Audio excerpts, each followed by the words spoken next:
Hello friends, welcome back to the mini vlog series. So Friday ಪೂಜೆ ಎಲ್ಲ ಮುಗಿಸ್ಕೊಂಡು ಬೆಳಗ್ಗೆ ಟೆಂಪಲ್ಗೆಲ್ಲ ಹೋಗ್ಬಿಟ್ಟು ಬಂದ್ವಿ.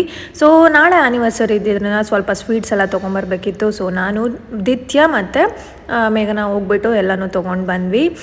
ಸೊ ಪವನ್ ಬರೋ ಟೈಮ್ ಬಂದೇ ಬಿಡ್ತು. ಸೊ 1 ಮಂತ್ ವೆಯ್ಟ್ ಮಾಡಿದ್ದು ಅವನಿಗೋಸ್ಕರ. ಸೊ 20 ಡೇಸ್ ಅಂತ ಹೋಗಿದ್ದು, ಬಟ್ ಎಕ್ಸ್ಟೆಂಡ್ ಆಯಿತು.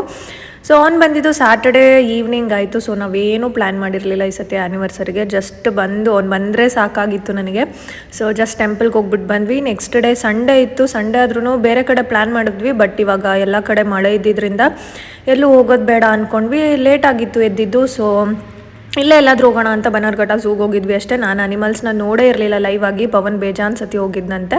ಸೊ ನೋಡೋಣ ಅಂತ ಹೋಗಿದ್ವಿ. ತುಂಬ ಚೆನ್ನಾಗಿದೆ. ನಾನು ಲಾಂಗ್ ವಿಡಿಯೋನ ಪೋಸ್ಟ್ ಮಾಡ್ತೀನಿ, ನೀವು ನೋಡ್ಬೋದು. ಆ್ಯಂಡ್ ಇದು ನಮ್ಮಪ್ಪ ಏನಾದರೂ ತಿನ್ನಕ್ಕೆ ತೊಗೊಂಡು ಬನ್ನಿ ಅಂದರೆ ಈ ಥರ ಬೇಕ್ರಿನೇ ಹೊತ್ಕೊಂಡು ಬರೋ ಥರ ತೊಗೊಂಡು ಬರ್ತಾರೆ. Thank you for watching.